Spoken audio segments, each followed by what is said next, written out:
Hello, magandang araw ulit. Magbabalik tayo sa continuation ng ating tutorial regarding sa tax-based comprehensive user guide. So on our last discussion, part 2, yung revenue cycle. So we're now to proceed to disbursement cycle.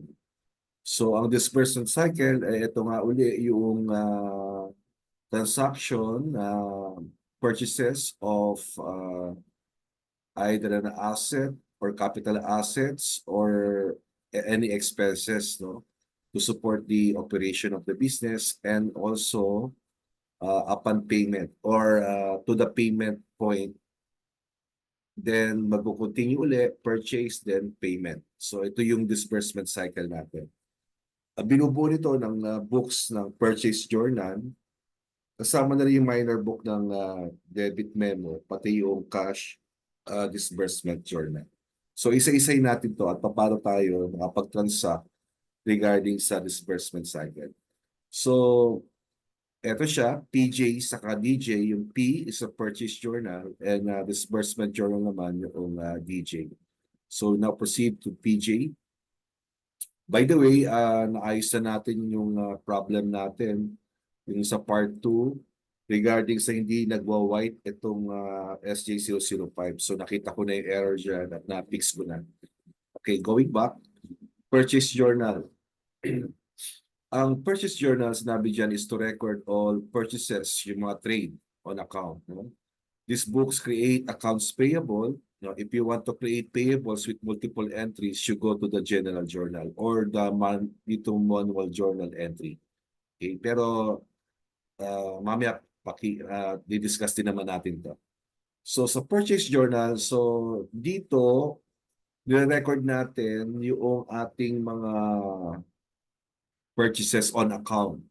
May mga term tayo, may binigay na term yung ating supplier sa pagbili natin ng mga either merchandise or capital assets or payment of any expenses, no, operating expenses. So, same manner, meron din siya mga button na pay PJ, issue DM, then button up para makuha mo yung mamimili ka ng kung anong debit account. Then we have also the new post void print purchase voucher o payable voucher nung natin payable voucher or purchase voucher o payable voucher yata actually. Check ko na nga. Kaso wala pa pala. Okay? Then print all the books. Then print yung AP summary, accounts payable summary. So now, to create a new transaction, for example, yung ating company, yung sample company natin is bumili ng yung merchandise natin, yung office supplies din coming from supplier. Then, yun ang binibenta naman natin with a markup pag nagtatransact tayo ng sales journal. So, for example, on this day, bumili tayo ng mga merchandise, yung mga office supplies na pambenta natin. So, pag press mo ng new button, pupunta yan dito sa supplier's billing reference number. So, supposedly, mag-i-issue yung supplier ng invoice din, no? To support yung transaction natin. For example, ang invoice na nakita natin sa document niya ay number 4567. Okay? Tapos, ang date ngayon ay June 10, 2024. Tapos, depende sa term na bibigay sa atin. Kunwari is 30 days or 10 days. So, mag-add lang tayo ng 10 days. So, in our example, pwede siyang i-edit, guys. So, in our example is, mga nasa puti, pwedeng i-edit again. Tapos, yung mga nasa gray, system provided na yan. So, hindi natin siya pwedeng i-edit. Pati yung mga black, ay yung mga darker gray. Pati yung mga nandito sa baba, hindi natin yung may edit. Ito lang tanging nasa template box regarding sa purchase journal book ang pwede natin i-edit. Okay, so ang supplier kunwari, so pwede tayong mamili, no? Supplier A, B, and C. So for example, si supplier A ang binila natin, no? So ang transaction is we purchase yung merchandise natin, no? So purchase, oops, capital letter natin. purchase merchandise. Pag sinabing merchandise, ito yung mga paninda natin. So if it is a trading or merchandising company, ang debit natin dyan is purchases. No? Purchases. Kung hindi man natin alam, kung ano expenses ang bibili natin, pwede tayo pumunta dito o sa bottom up, maglilink yan dito sa account. So pipiliin na lang natin. For example, ang accounts payable na papasok natin is gagamitin natin na office supplies natin. Iba yung purchases saka yung office supplies, no? Kapag sinabi natin purchases out of the merchandise point of view, paninda, no? Ito 'yon, paninda. So kapag naman office supplies ang binili natin, expense ito, nang ibig sabihin bumili tayo ng office supplies for our office. No, hindi natin ibebenta yan. No? Kung ano, itong office supplies na binili natin. So, i-up mo lang, ipa-plus sign mo to para mag-add doon. So, yun, papasok na siya dito. Or, pwede kang mamili dito, drop down. Kaya lang, sa akin, nilagyan ko to ng bottom up dahil para malaki yung view. So, makikita mo dito, marami makapamili ka agad. So, in our case naman, ibalik natin doon sa purchases, no? That is a cost of sale. Ito yung cost of sales, no? Then purchases, then up. Okay, balik tayo doon sa normal. At ang halaga ng ang bibili natin is worth, for example, is 14,000. So, since na tayo ay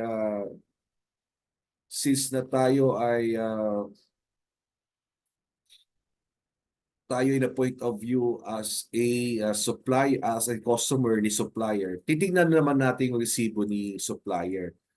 Kung si supplier A Corporation ay non-BAT, kailangan natin i-switch ito dito sa no input, no, para hindi mag-compute noong BAT. Okay. Pero kung itong si supplier A Corporation naman ay talagang batable entity, so by default, sinasabi ng system, ito yung goods, no, na domestic. Okay, marami to, no, capital goods less than 1 million, yung purchases ng capital goods. When we say capital goods, ito yung capital assets, no, machineries, property, plant and equipment, or something like that, yung malaki ang value na malaki ang value, then at the same time magagamit mo siya more than a year, no? Ayun ang sinasabi natin na in simple term yung mga capital goods, no? Ang capital goods less than 1 million, then capital goods greater than 1 million na purchases. So, ito ang mga code nito, lumalabas yan doon sa 2550Q, kung familiar kayo dyan, doon sa VAT returns. So, every time na namimili ka dito, doon papasok yung transaction natin. So, in our case, we go back, for example, to supplier A Corporation, nakita natin sa resibo niya, batable siya. So, that is a goods, no, domestic.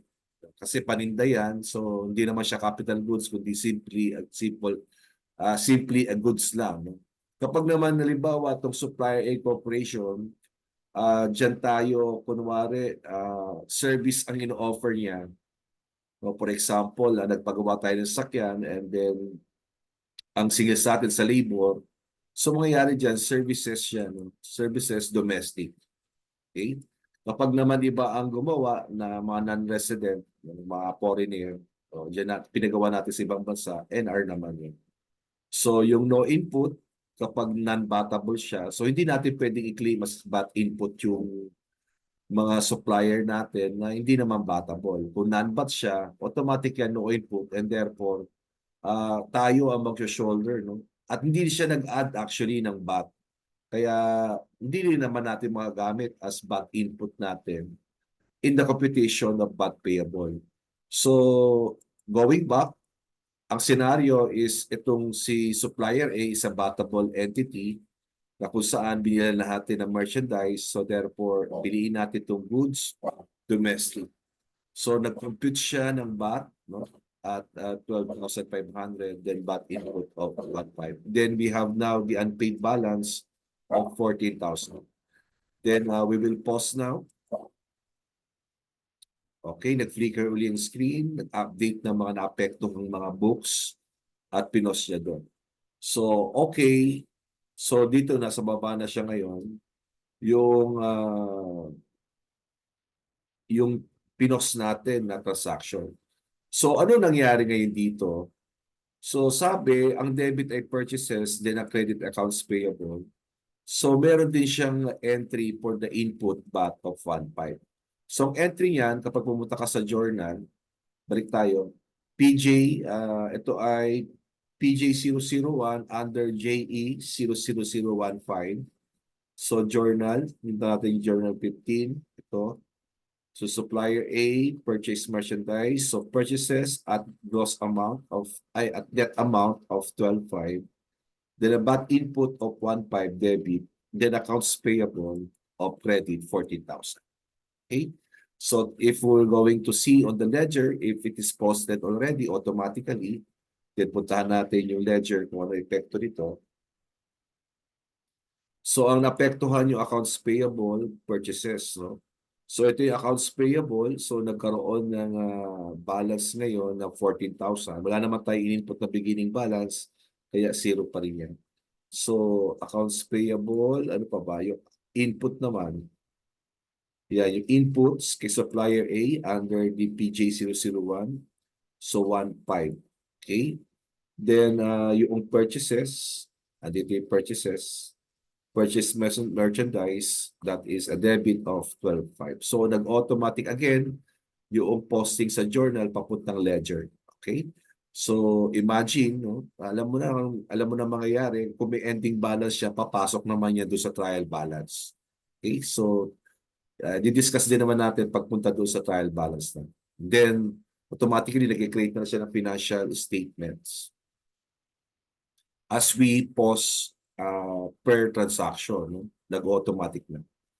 So let us have another sample, no? New. So billing reference naman, for example, nakita natin doon sa billing document ay 3656. Okay. Then date rin natin at hindi rin natin babaguhin yung due date kung kailan natin babayaran. Ang si supplier B naman, no? In this case, for example, si supplier B ay kinuhanan natin ng pantry supplies. So, ano ibig sabihin ng pantry supplies? Kunwari, nagpapakain tayo doon sa ating mga staff sa company. So, yung mga ginagamit sa pagkain, pwedeng ganyan, pantry supplies yan. Or even yung mga coffee, water, kung kahit hindi water, mga coffee na lang, condiments, pati yung mga plates, yung mga ganyan klase, no? So, transaction, purchase, pantry supplies. So, tignan natin kung may pantry supplies tayo dito. Pantry, ayun, lumabas na yung pantry supplies. So, hindi na natin kailangan pumunta doon.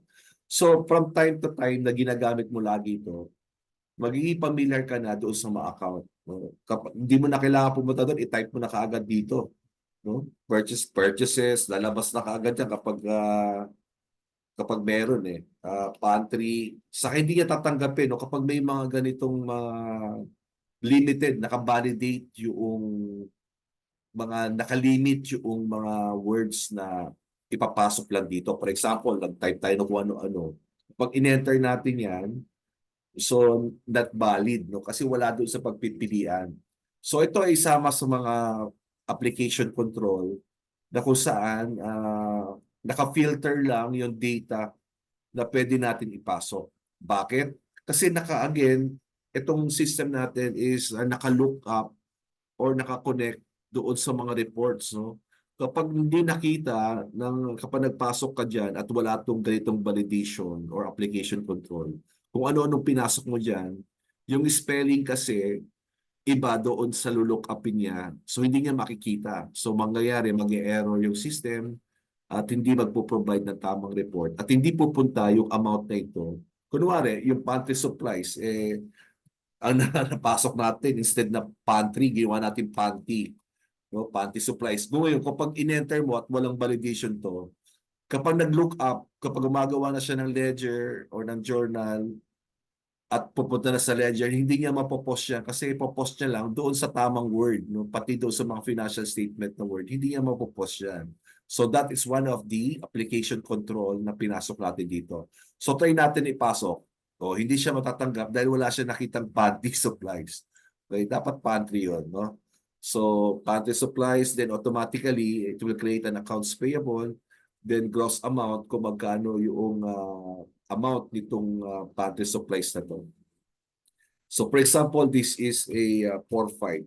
Okay? So automatically, nag-compute na rin yung net of BAT, then yung BAT, then yung unpaid balance. Makikreate na. Same manner with the sales journal, nagiging kulay blue lang siya kapag may balance eh. Kapag naging white na yan, dito sa baba, sa database, ibig sabihin paid na yon. So, ngayon, application control din yan, no, na-identify ng system yung mga unpaid at yung mga paid balances.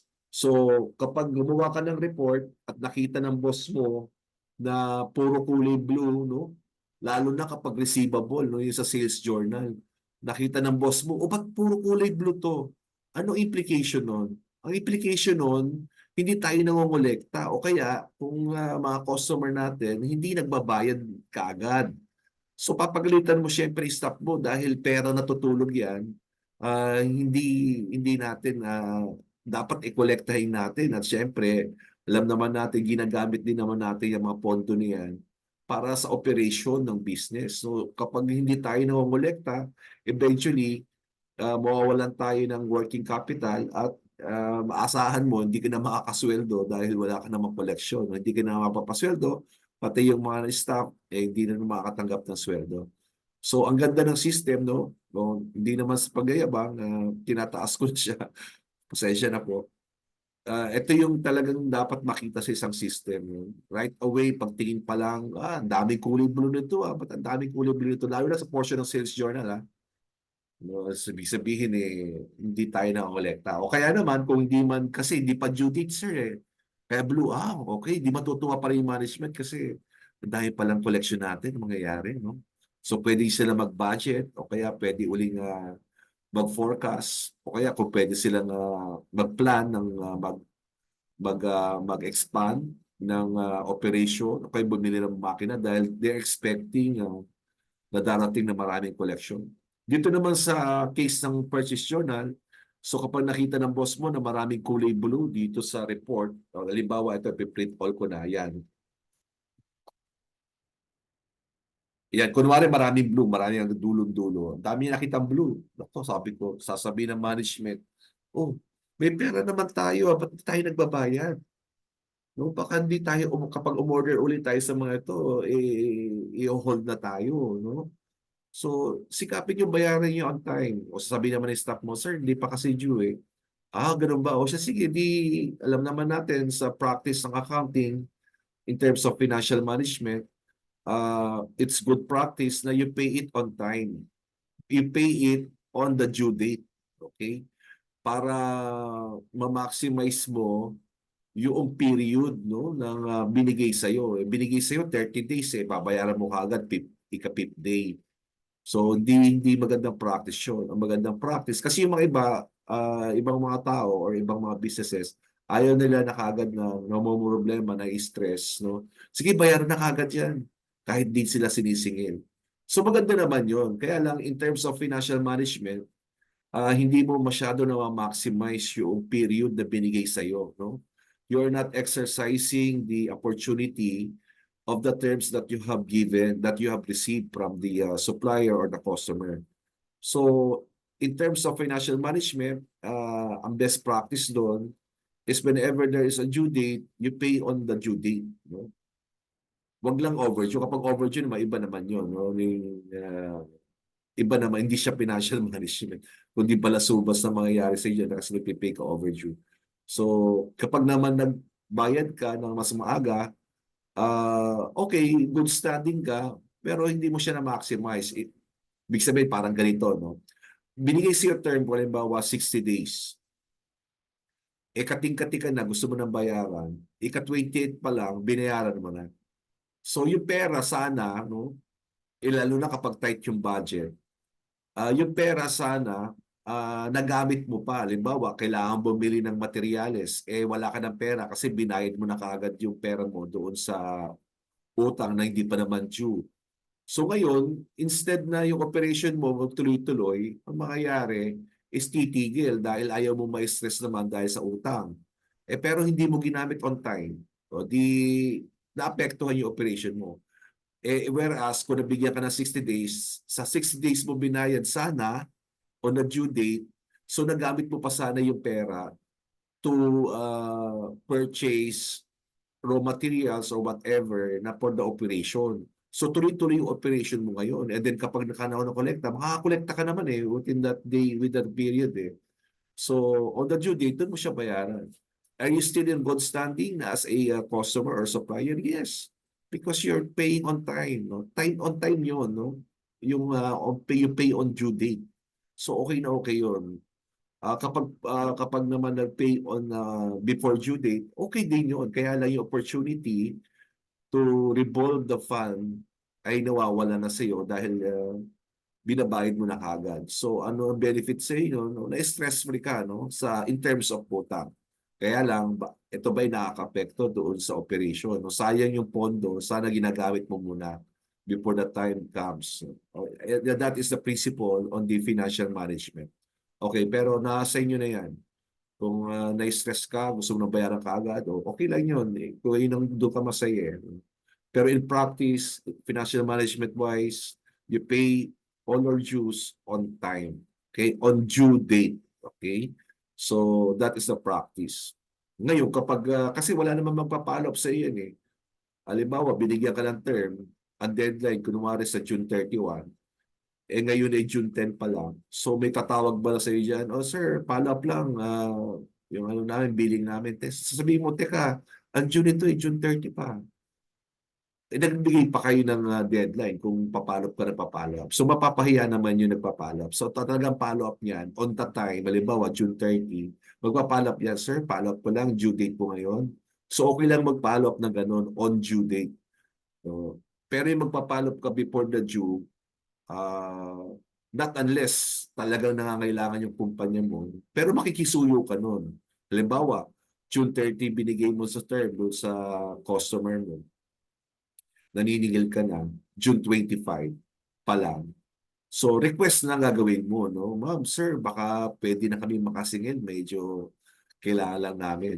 Pero nasa kanila na yun. Teka, June 30 pa yung deadline due date ko. So hindi mo siya mapipilit, no? Unenforceable yun sa law. Okay? Nagiging enforceable yung isang agreement when it is already due on demand. No? Hindi pa naman due yun So therefore, pwede kang, may choice ka na, okay, para lang for the sake of relationship ng as a customer and supplier, pwede mo bayaran maaga kung meron ka naman. So, pero kung wala, sir, pwedeng ano rin na June 30 lang talagang yung aming fund is tight. So, pero nakalaan po talaga kung sakasakali on June 30 na mababayaran niya. So, that's the case. Nagkaintindihan tayo. Okay? So, yung ibang company naman, since hindi ako makapalap sa iyo dahil wala ka rin pera. So, I go to the other customer na pwede siyang mag-advance payment on di pa due. No? Okay, so maliwanag sana yon. So, may kasama pang financial management. So, therefore, piprint mo yan. Nakita maraming blue. So, sabi ng management, marami di ba tayo nagbabayad dyan? O kaya, sir, wala kasi pambayad Di medyo doon ka nakakabahan. Naku po, dahil pala natin utang. So, anong gagawin? Sabihin naman sa staff, tingnan mo yung receivable. Uy, marami pa tayong collection dito. Yung iba, June na. So, follow up ka lang para makapagbayad tayo. So, yung decision making ng management in terms of a good system, nakapo-provide niya yung information coming from a good system, nagpo-provide ng information to make a good decision for the management. Okay? So, balik tayo, yun natin, no? So, mag-a-add tayo ng isang example. Nawala na ulit, nawala. Balik tayo sa pantry, hindi ko na-save So, kapag nagyoko, na bubura yung pinasok natin dito. So sa supplier, again, hindi ka pwede magpasok na kung ano dahil nakavalidate yan only on the customer or only on the supplier yung only the suppliers that had been posted on the supplier database, yun lang yung mga selection natin. So supplier B, so sabi natin dito, purchase pantry supplies. Then we have the pantry supplies here as expense. Then we have the 4-5. Then ipopost ko na. Okay. Alright. So hindi nagpapantay-pantay. Siguro sa banda dito, so may naka-hide dito kasi may mga data pa yan. Hindi nag-wrap yung ano. Pero check natin para maganda. Lagi dapat pantay-pantay yan. So, therefore, meron na tayong dalawang transaction. Okay, so, isa pa, new. So, okay, number, randomly, yung ating number dyan. Then, yung isa naman, si supplier C, bilan natin. So, in this case, kunwari, purchase, kunwari, office table. Okay. So, ito ba ay goods domestic or capital goods na ba yan na less than 1 million? Kunwari, ang amount nito is, kunwari, ang amount is 150,000. So, malaki yan. So, pwedeng either by, pwede mo ipasok dito sa capital goods less than 1 million. Halimbawa, vehicles, yung mga ganyan. So, kung office supplies din naman, office table naman, so either ito or sa goods din, wala nang problema. So, dito na lang ako sa goods domestic. O dito na lang sa less than 1 million na nga lang. Para pagdating sa report, on later video tutorial, makikita natin kung saan papasok yan. No? So, lagyan natin ang less than 1 million. So, ito ay asset, no? Na office table. So, check natin kung meron na tayong naipasok na office table dito. So, this is a asset, then non-current asset property. So, office equipment. So, lagay natin office furniture. So, ngayon mag-a-add tayo, no?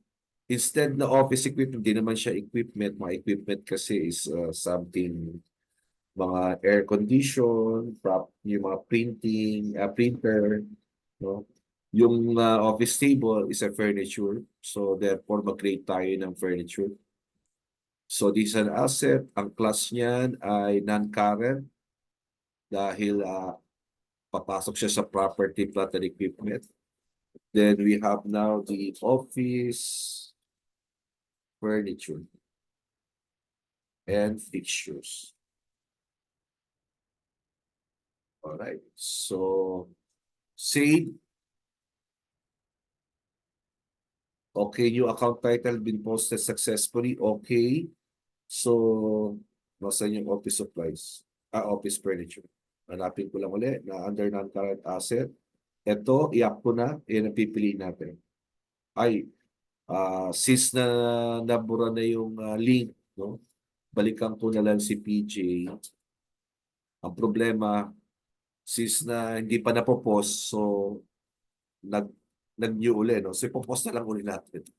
Okay, supplier C, re-retype na lang uli natin. So ito ay purchase office tables. Lagyan natin marami. So ito ay office furniture. Yun. Hindi na natin, kasi alam pa natin, kaya tinake ko na lang. So this is worth kunwari 150,000, marami table.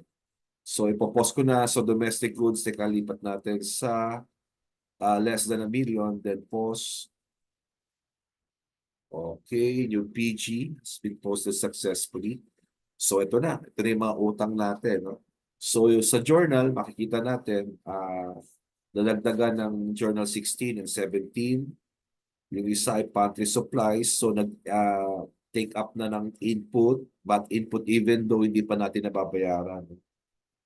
Yung table naman, ganito rin, office furniture, then na-complete siya ng net of VAT, then nag-take off na rin ng VAT input at ng accounts payable. Alright, so sa ledger naman, ano pa ba ang asahan natin? So papasok ngayon yung bagong account, yung office furniture and fixture. So under ng receivable allowance, ayun, office furniture and fixture. No? So yun, pumasok yung net of VAT niyan. So, kasi sa transaction natin, sa financial statement, net of baht yung pinapasok natin. Okay? So, yung input natin, dumadami na dumadami, no?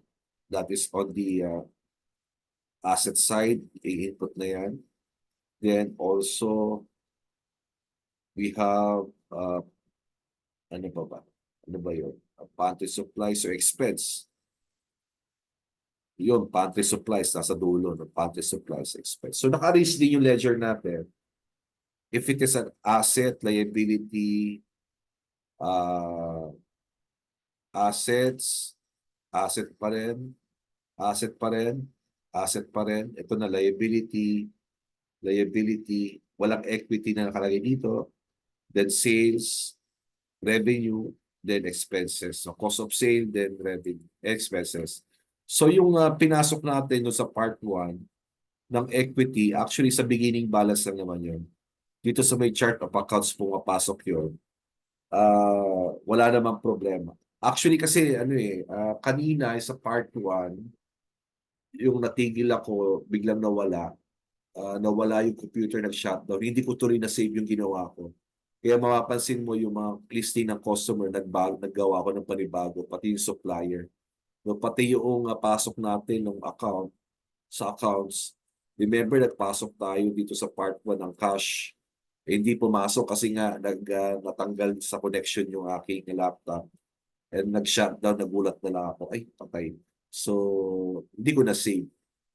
Alright. So, kapag sinesave nga pala, yung Control S ka lang, Control S, tapos sabi niya, your data is ready to be saved. Please wait for 1 to 15 seconds processing, depending on the speed of your processor. Click OK to proceed. Okay. So, nagsisave na siya. Okay. Siyempre, ito yung Excel, gawa sa Excel. So, every time na nag-input ka, you should save it para kapag nag-shutdown, meron naman siyang recovery, kaya lang minsan hindi gumagana. So better na from time to time, you click Control S to save your file. Okay, so any purchase journal, no? So now, okay na itong tatlong to. So, pause, void, print, payable voucher, then print all. So let us test. Ito yung payable voucher. So ito nga pala, no, hindi ko na-discuss regarding sa revenue cycle. May mga printing din yan. So magandang control sa company yung may mga print out ng mga documents. So siguro doon sa susunod na part, sa pinakauling part, yung paano naman yung handling ng internal control, handling ng documents as a mean for internal control, no? Kasi sa certain office, may mga documentation yan. So filing. So every time na nagpa-file ka, tapos makikita mo dun sa hard document kung siya ay bayad na o hindi. Through printing of such output coming from the transaction you made on a certain books of account. Okay, so balik tayo. So yung void, alam naman natin to, i-void niya, i-up mo lang yung certain PG number na you wish to void or cancel. Halimbawa, itong number 2, up ko lang, then void mo na. So i-void ba natin to? Sige na nga, void ko na nga. Do you want to cancel PG number 002? Yes. O yan, naging white na siya. So hindi siya na-paid, kundi cancel nakalagay dito. So hindi na natin intindihin yan. Okay? So, ito naman, itong PJ number 1, bayaran, kunwari may pera na tayo, dumating yung turn, bayaran na natin. So, pay PJ, babayaran na natin to.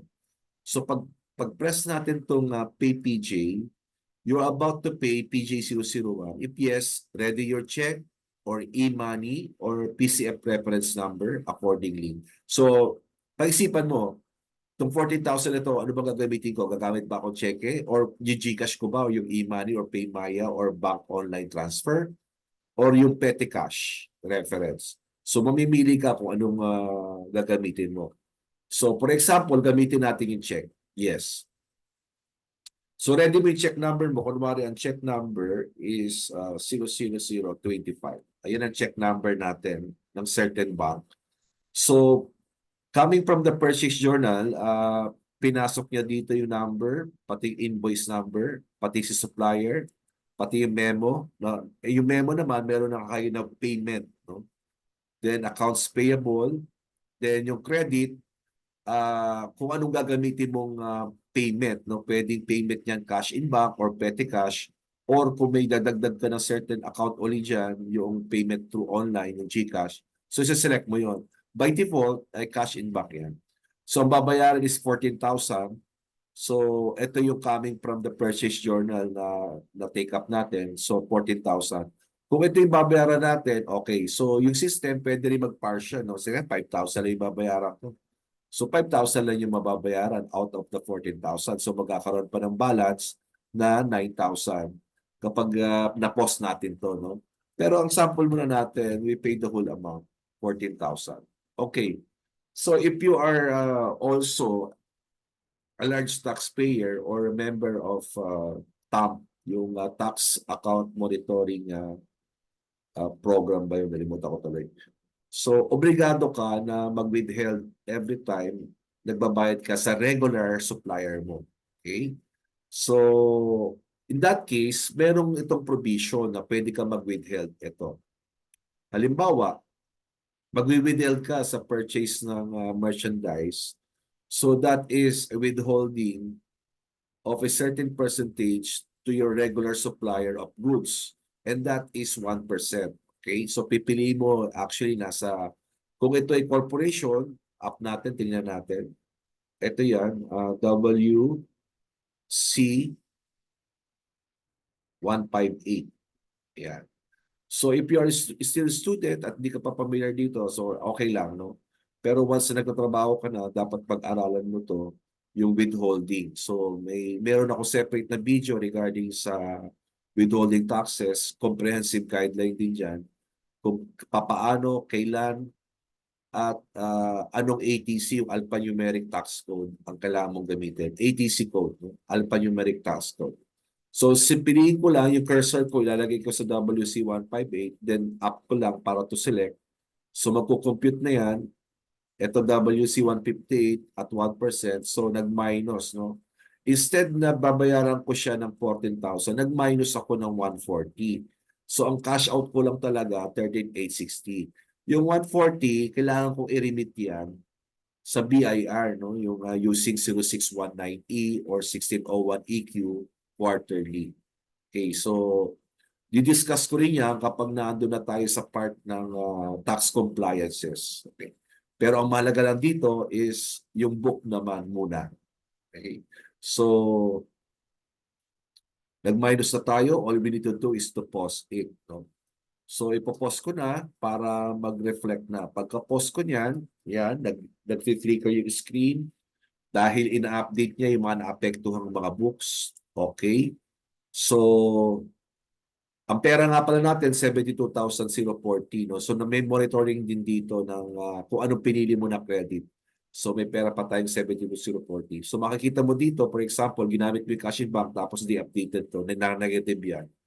So, in reality, makikita, ay, teka, wala, tatalbog tong check-in na to, no? Kapag ito ang ginamit ko payment mode, no? So, mamimili ka ngayon ng other payment mode na available sa iyo na pondo. So ngayon, anong nangyari ngayon? Balikan natin yung PJ001. Ayun, si PJ001 nag-white na, no? Nabayaran na under DJ0001. Ano nangyari na journal entry dito?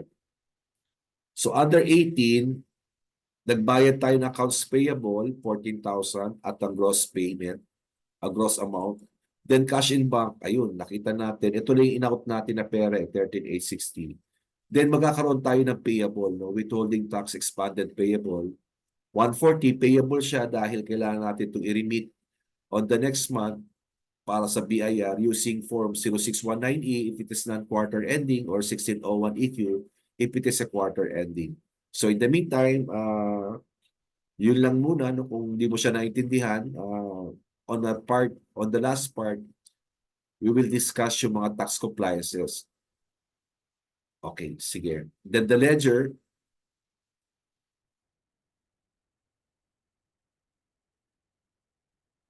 Okay, so first time na meron tayong withholding tax expanded payable, no? So that is a payable. Ito yun.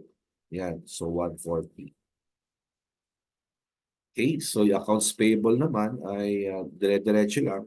Add ng add. So in this case, 150 balance. Nagbayad tayo nakaraan, 40, noong unang sample natin sa purchase journal at ng CRJ. Ito na yun.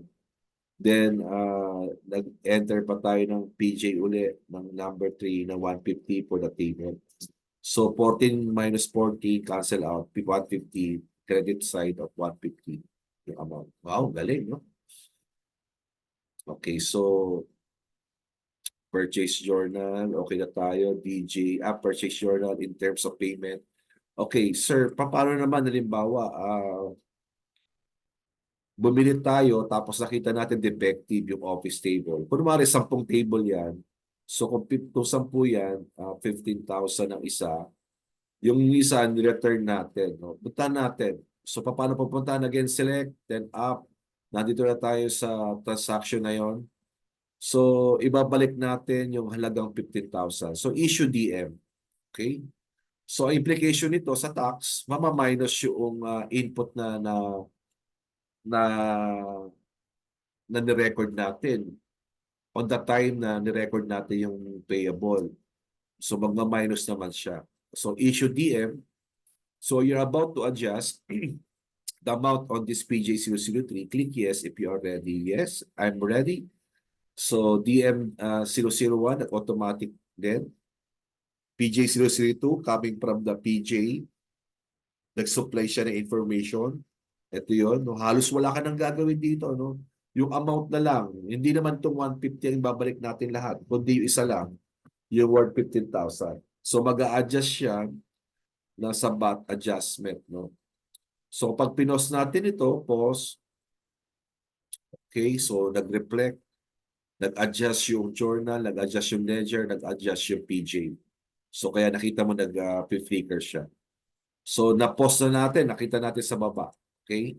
So pag pinuntahan natin ngayon si PJ, in terms of PJ003, puntahan natin. Ito, PJ003 still na kulay blue kasi nga, hindi naman totally nabayaran lahat. Pero meron na tayong adjustment na nakalagay dito. Under DM0001. So kapag pinunta natin, makikita natin, yun, 135 na lang yung unpaid balance. Yung certain 15,000 is under the DM001. Wow, galing talaga. So punta tayo dito sa journal. So purchase return and allowances, so accounts payable nabawasan, then VAT output nabawasan din ng 1607, and then we have now the purchase return and allowances of 13,392.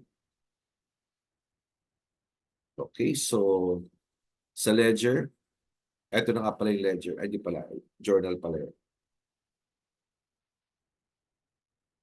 Okay, so na-create ngayon, nadagdagan tayo ng accounts regarding sa purchase return. Yun. So 13,392. Okay? That is a contra asset the contra account regarding sa purchases. So go back to the PJ. Okay. Ano pa? Bayaran na natin yung natitira, yung 135,000. So, i-up ko lang ulit itong 003, then pay. Papasok yan sa DJ. Nung napasok sa DJ, kasi dito yung DJ, Disbursement Journal, ito yung to record all cash payment and or payment, no? Payment made through cash. Kasi sa halimbawa, bumili tayo kaagad, binayaran din natin kaagad. Dito papasok, hindi mo na kailangan i-create yung payable. So ngayon, ang gagamitin natin, binayaran na natin to using check number 00026 kasi 25 yung una, then malamang check number 26 na to. Then cash in bank 135, ito na yung natitirang balance, no? So ipopost na natin, okay, yun. Hindi na tayo nag-withheld, no? Na-miss. Wow. So, okay na tayo sa PJ, ubus na lahat, kulay puti na lahat. Pati yung mga print-print, alam na natin, no? So, dumako na tayo sa disbursement journal. Yung disbursement journal naman, ito in a cash basis naman na purchases. So again, yung PJ kapag on account na purchases, no? Kapag DJ, ginagamit kapag babayaran mo na si PJ on account at kapag may transaction ka talaga na on account na cash basis. So pwede ka mag-new dito, ibig sabihin. So halimbawa ngayon, hindi na ako dadaan sa PJ kasi babayaran ko na rin kaagad, no? So halimbawa, anong gagamitin mo?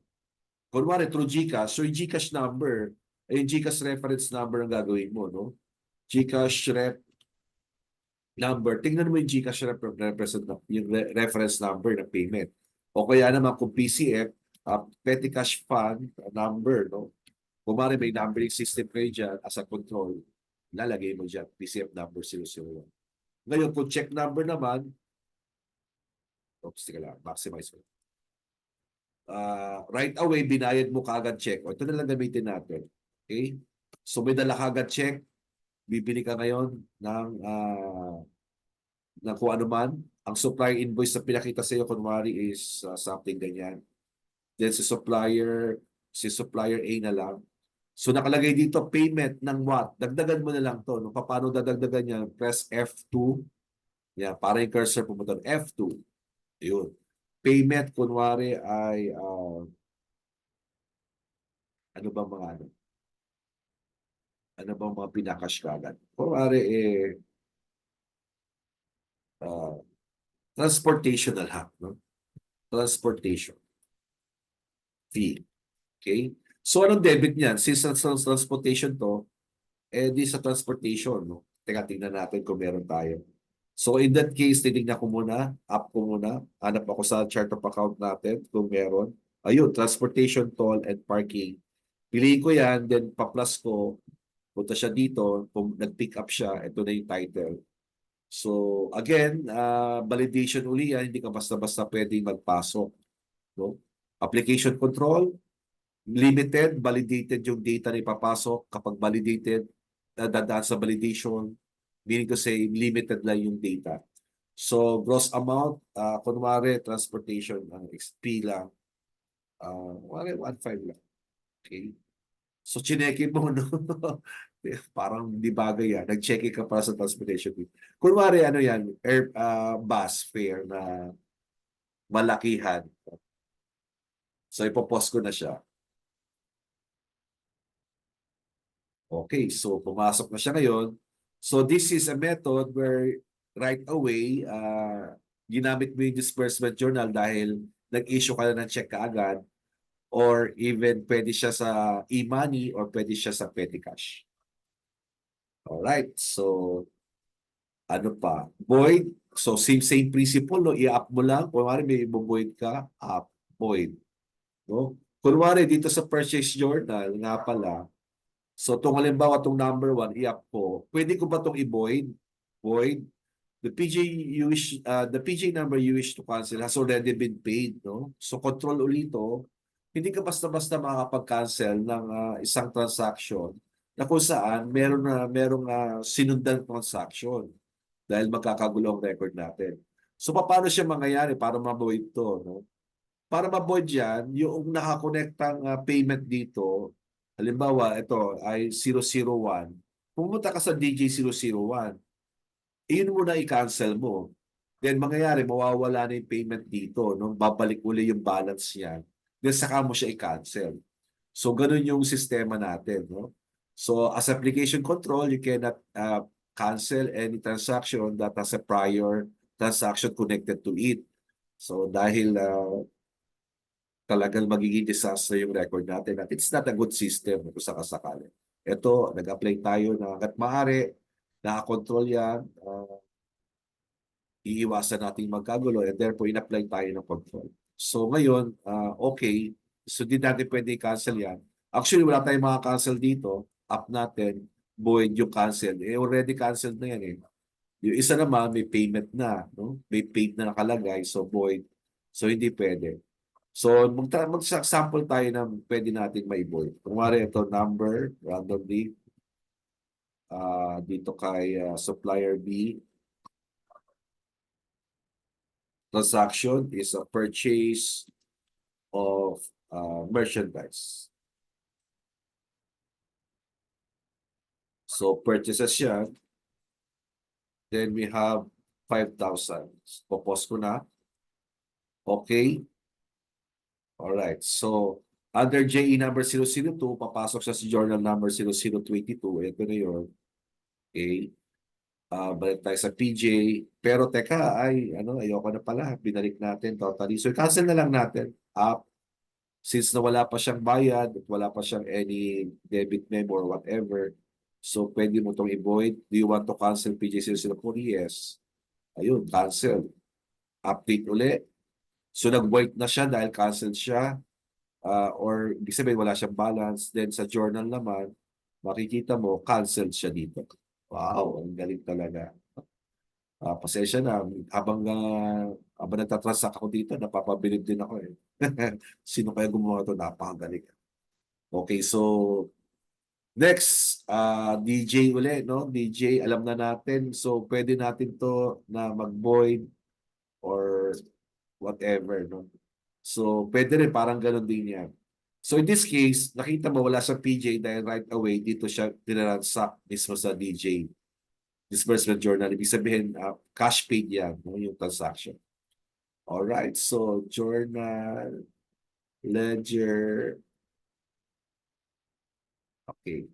So ano na-discuss natin? Nagamit natin in terms of, in our part, on this part, nagamit na natin itong purchase journal, nag-issue na rin tayo ng debit memo in terms of purchase return and allowances, at nagamit na rin natin itong cash disbursement journal. So that's it for the disbursement cycle. So what next is yung manual journal entry. Medyo mahaba-habang discussion to, kaya puputulin muna natin yung ating video tutorial. Okay, so see you later.